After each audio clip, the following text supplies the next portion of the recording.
मेरे दोस्तों नमस्ते, प्रणाम। यूट्यूब फैमिली आप सभी का स्वागत है। तो मैं लेके आई हूँ बहुत ही प्यारा सुहाग गीत, चुटकुला सुहाग गीत है। कैसा लगे कमेंट में ज़रूर बताइएगा।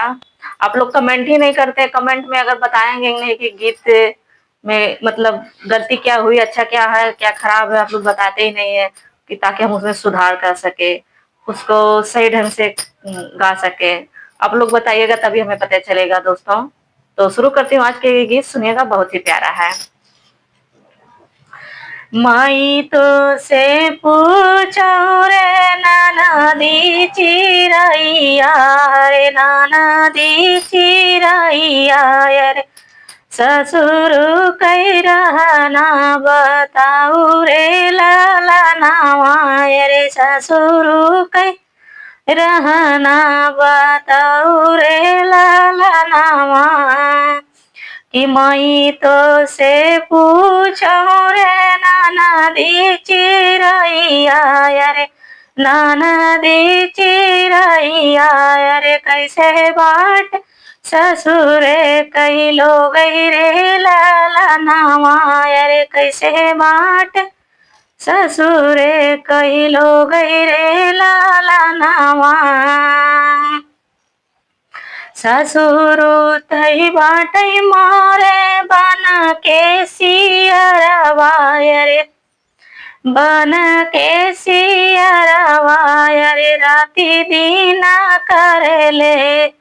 हुआ रे लाला नावा रे राति दिन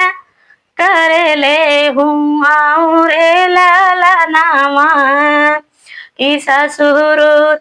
बाटे मोरे बन के सियरवा रे बन के सियरवा रे राति दिन करेले हुआ रे लाला नावा रे रात दिन करेले हुआ रे लाला नावा कि मई तो से पूछो रे नाना दी चिरैया रे नाना दी चिरैया रे कैसे बाट ससुरे कही लोग रे लाला नावा के कैसे बाटे ससुरे कही लोग रे लाला नावा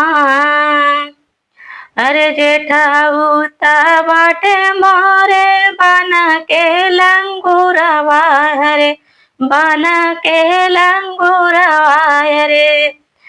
डारी डारी पाती तोरी बाहा रे लाला नावा रे डारी पाती तोरी के बाहा रे लाला नावा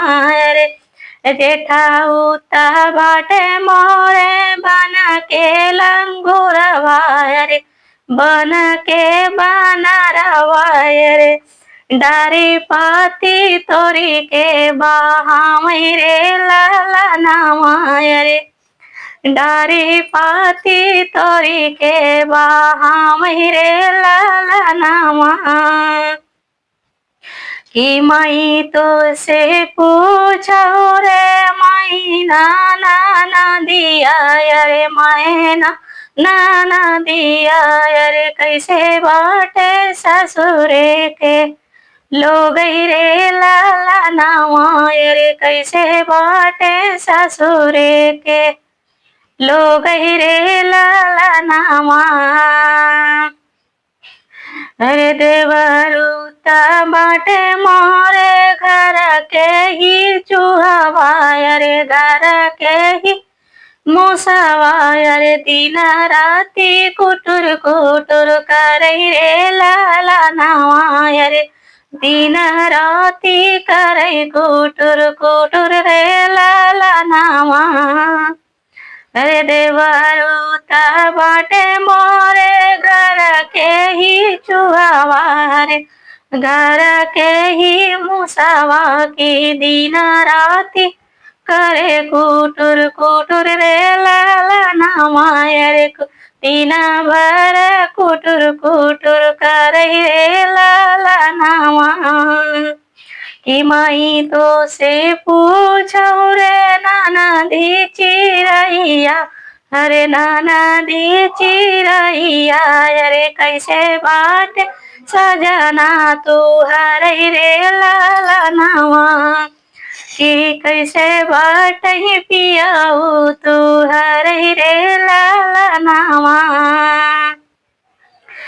पियाऊ ता बाटे मारे डाली के सिंगरवायर डाल के सिंगरवायर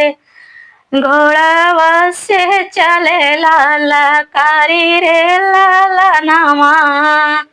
कि घोड़ावा से चले लाला कारी रे लाला नामा अरे पियावा ता बाटे मोरे डाल के सिंगरवा अरे डाल के सिंगरवा के घोड़वा से चलै लाला कारी रे लाला नावा की घोड़वा से चलै लाला कारी रे लाला नावा। सो गाइस वीडियो में बने रहने के लिए ढेर बहुत सारा शुक्रिया, थैंक यू। और अच्छा लगा हो गीत तो लाइक कमेंट करिएगा और चैनल को सब्सक्राइब भी करिएगा। तो मिलती हूँ नेक्स्ट वीडियो में, आज के लिए इतना ही, थैंक यू।